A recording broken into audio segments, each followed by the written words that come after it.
Hey, my name is BK, and I don't want to be here. That's why I'm sleeping. But that's not the point. What I'm trying to say is, I have a dream to tell stories and to inspire those who have even bigger dreams.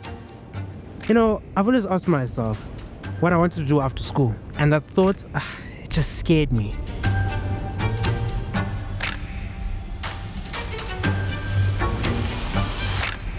Little did I know, it was my dream.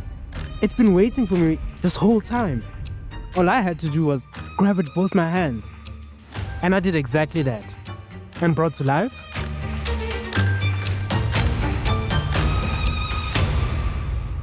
the AfterSchool Podcast.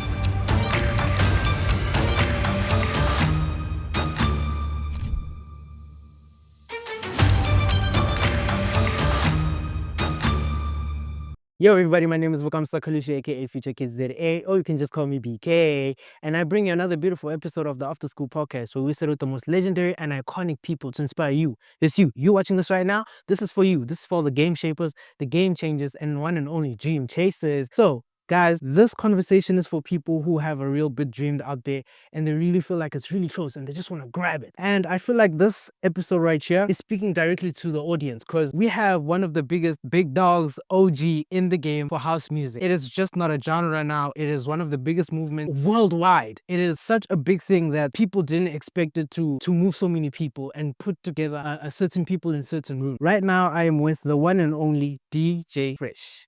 How are you, my good sir? I'm good, my dude. How you doing? Good.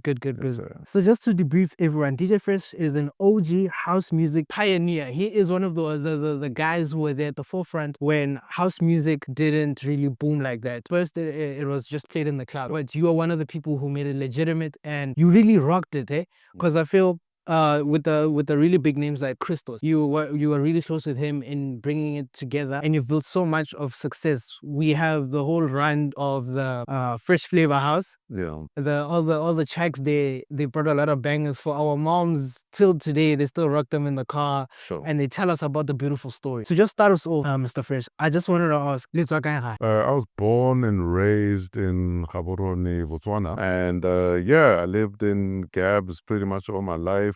Primary school, high school. I did 2 years of law school. I dropped out of law school and then I packed my bags and I moved to Joburg. So I relocated to Jersey when I was 20. Oh, that's amazing. Yes, sir. So how was it like kind of coming to the big life of Johannesburg, because it can be very overwhelming, especially The thing is with me, I think I've always been braver than your average. So I've always had I fear nothing type of mentality.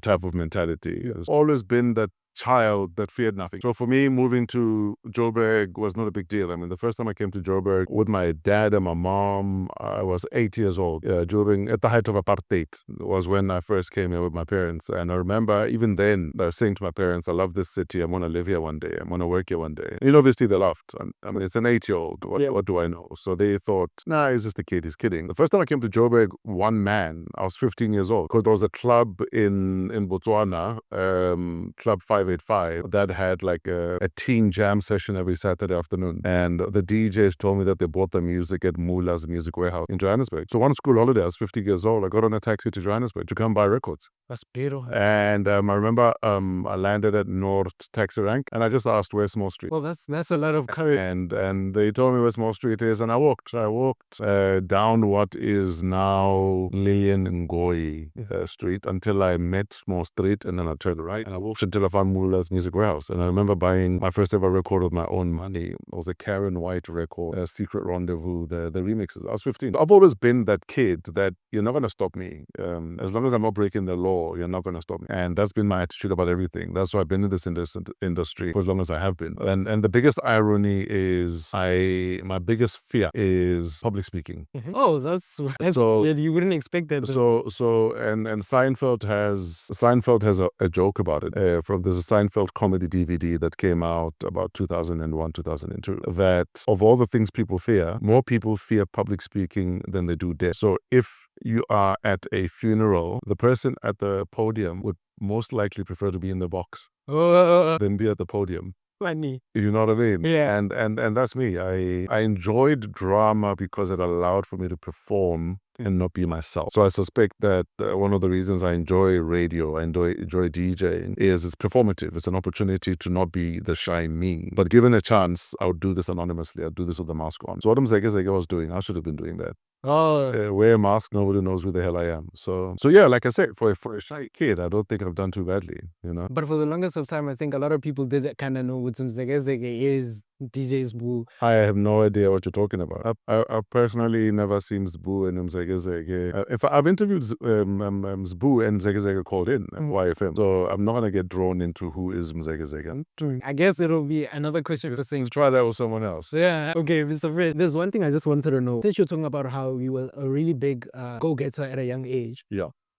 What is one thing that's like misunderstood about success that you kind of learned at a very that you're on your own, eh? There's this attitude, this 𝐒𝐏𝐻𝐃 attitude, this help me get this done attitude. I've never had that, my dude. I've built everything off my own steam. Any door I opened the door myself. I didn't. open doors. There's a lot of doors guys have walked through that were opened by me because I knew that no one's going to open the door for me. I knew that if I don't open that door, it might remain shut for a very long time. You know, I mean, I remember when I left YFM for 5FM, a lot of people were like, why aren't you going to Metro? Metro makes more sense than moving to 5. And for me, it was a case of no black person has done a drive show on 5FM. 5FM was traditionally a white radio station, as it used to be called back in the day. And I was like, I'm going to be the kid that's going to blow the door so wide open. Black kids are going to walk in and know that this room, we're also allowed in this room. You know what I mean? And the unfortunate thing is 30 years into democracy, I'm still the only black person that's done both drive shows on 5FM. You know what I mean? And not to say that there aren't kids out there who are good enough. But all I'm saying is I am that kid. That if there's a door to open, I want to be the one that opens it. So people need to understand that no one's coming to save you.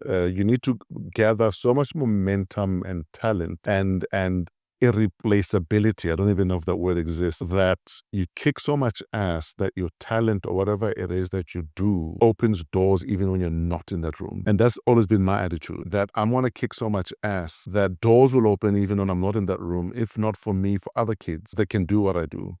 If not for me, for other kids who might be better than me at what I do. Because for me, it's important that we not only kick ass, but we mentor kids that dream to be bigger than us. Because that's the only way we're going to keep the door open. Sure. Otherwise, it's going to be a case of, you see, we shouldn't have let them in. So for me, it's very important that not only do you kick ass at what you do, but take kids with you as you walk through those doors.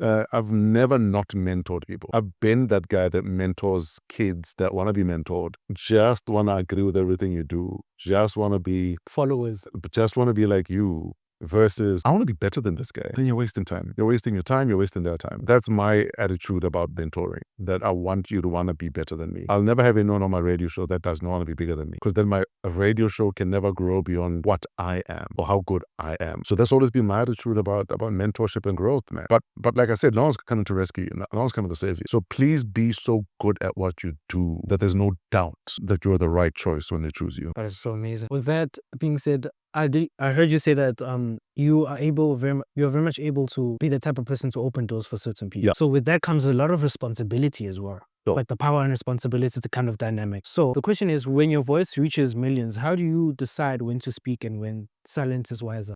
There's an age-old saying that no one can quote you on your silence. So sometimes you need to keep quiet. You need to know when to speak. And even when you speak, you need to know what to say. I mean, the other day, the social media was up in arms about what Pill 2C said at Waras's memorial. And we're having a conversation in one of the DJ groups I'm in, telling people that, one of the things we need to understand is what you say needs to be determined by where you are and who the audience is. So for instance, if you're speaking at a funeral or a wedding, it's very critical you know what not to say. A lot of people don't know this. A lot of people just want to share things because they think it's a good memory, a good story. But who's the audience? And are you going to cause more harm, or are you going to get laughs and cheap thrills for nothing? So it's important to know time and place, know when to say what. Sometimes people come after you on social media. Again, know when to say what. Sometimes keep quiet. In 2-3 days it might blow over. In 2-3 days it will blow over. So you don't always have to have an answer. You don't always have to get behind whatever the trend is. If the trend is let's save the oak tree, there are enough people out there saving the oak tree for you to want to save something else. So don't allow yourself to be bullied or bulldozed into other people's causes or into other people's beliefs. Stay in your lane and go according to your energy and what you feel works for you and on your journey. That's That's why I will not comment on every trend. I will not comment on every cause out there, because I know that I do enough for this planet that I don't care what you think. I'm going to heaven, dude. I'm on EIP at heaven. You know what I mean? Yeah. So yeah, I think it's a slippery slope when you have millions listening to you. But if you follow your heart and your why, those will guide you. And my why since I started my career has been, will it change lives? Will it change perceptions? Will it make someone else's life better? So if you want me to be a part of a project and it doesn't tick my why, I'm not going to do it. You know, when Amu spoke to me about what you wanted to do, my why is about empowerment, change your life, change your mindset. You know what I mean? And ordinarily I wouldn't do this interview because it's in my space. And for me, cutting my hair is actually very sacred. Yeah. The reason I cut my hair at home is because I want to, and Amu knows. Amu, as a barber, is professional enough to know which clients enjoy talking and which ones don't. I sit in silence during my haircut because it's my little. Sometimes it's sometimes I'll take it out because it's my space. Yeah. But because my why says, but this interview could reach a kid that needs it, that's why I agreed to do it. So if you have a why, often you'll never need any other reason to do something, not to do something, to say something, or not to say something.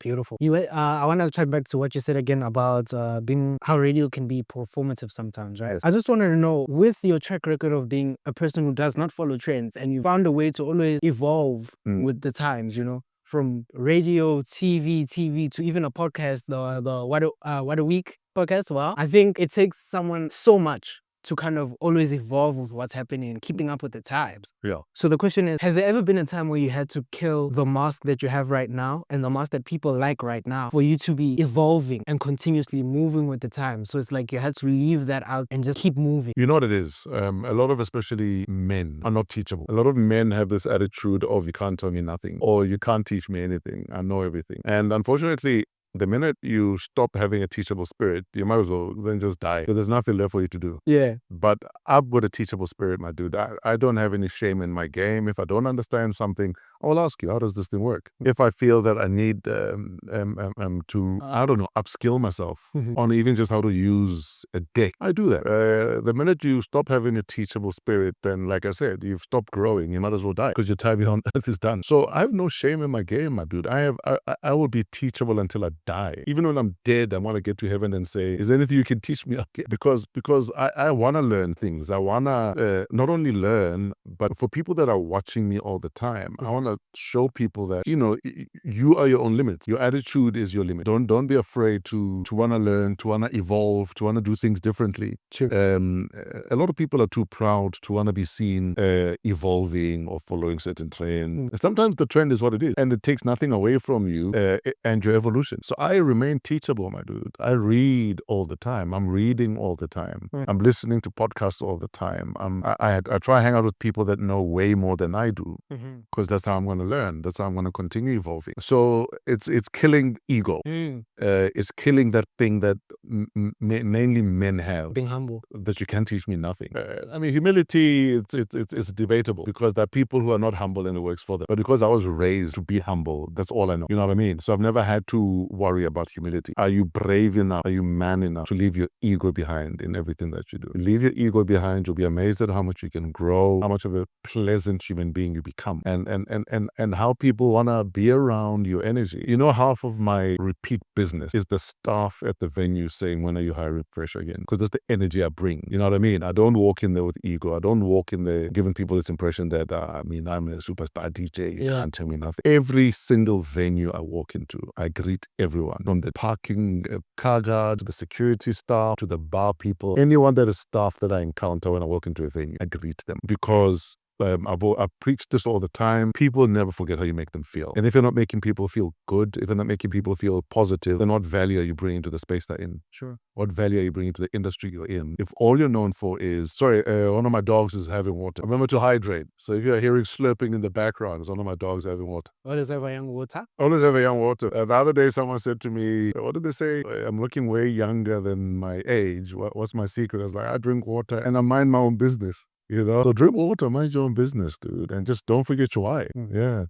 Okay, so my channel is all about people building their careers from nothing. Sure. So I just wanted to ask you, what part of your career do you feel is unfinished? My entire career, my dude. I mean, I've done radio for 33 years, but I will still do a radio show tomorrow like it's my first radio show. Oh. Because I love it that much that I accord it that much respect. I will never do a throwaway show where I feel like I didn't put in any effort. You know what I mean? So it's my entire career, dude. As long as I'm alive, I will give it 100% because that's what it deserves. And the fact that you have a fan base means that people who have trusted you enough with their emotions, their feelings, and their money to back you, the very least you can do is give a damn. You know what I mean? So I'll never stop giving a damn about what I do. I'll never, and because of that, I will never go hungry in this industry. You know what I mean? I mean, Christmas Eve, I'm doing 4 gigs in 4 different towns. Christmas Eve. New Year's Eve, I've got 5 gigs. I'm starting in Bots and I'm ending up in Pretoria. Yeah. And all of that is not necessarily because I am DJ Fresh, but it's because I give enough of a damn that 1, I will show up. 2, I will make people feel good. And 3, I give enough of a damn. I give enough of a damn to understand the role that I play within the industry, within a party, within a gig. That is not about me, dude. It's about the people that have paid the money. Have people feel like that felt good. If you apply that in everything that you do in your life, you'll never go hungry because people will always remember. People will always want you back in that space. And also don't get it twisted. You need sleep. Don't fall into this hype of team no sleep, money doesn't sleep. If you don't sleep, you'll die. Sure. Already we're dying. The minute you're born, you start dying. The big question is on that journey of death. Because in the bigger scheme of things, our life is us just counting down to our death. True. In the bigger scheme of things, did you do enough that you look back on your deathbed and say, no, Shem, I did this life thing. Yeah. You know what I mean? I did this life thing so much that I die with a smile on my face. I feel like I don't owe anyone anything. And for me, that's my attitude. And part of it is my sleep, you know? And the kids who were born in the 70s and 80s will tell you, often if you didn't feel well, the first thing your mom would ask you was, have you had water? Have you slept? And often they will say to you, have water, take a nap. And often water and a nap fix things. It's a science. Sleep is part of your success. Sleep is part of your business strategy. So don't fall for this hype that money doesn't sleep. I'm team no sleep. You'll die, guys. You must sleep. You must rest. You must rest, guys. Thank you so much. Quickly. I mean, yesterday I had gigs in Limpopo. Yeah. I was playing in Venda on Friday. Saturday I was playing in Mokopane. Yeah. In Limpopo. I spent all of Saturday in my hotel room sleeping. Because I understand that I need to rest. You know what I mean? Yeah. It's Sunday right now. When I'm done here, I've got 2 gigs I need to get to. But you must rest, guys. Yeah. Don't get it twisted. You'll die. Thank you so much, Mr. Fresh. I just wanted to say, everybody, you have heard it here first, After School Podcast. I am with the OG, Mr. DJ Fresh. Guys, I'm pretty sure this is your mom's crush. Like, if you don't know this name, yeah, with respect, that should be your father. Respect. Guys, he has said it. All you need is water and sleep. You can be your crush's crush. Who knows? But this is After School Podcast. In the great words of Rick and Rick, it's all about an exchange of energies. It's all about an exchange of love. Motivate me to motivate you, baby. That's what we're all about. After School Podcast. Shout out. 𝐒𝐏𝐄𝐒, Bukamoso. He's the future.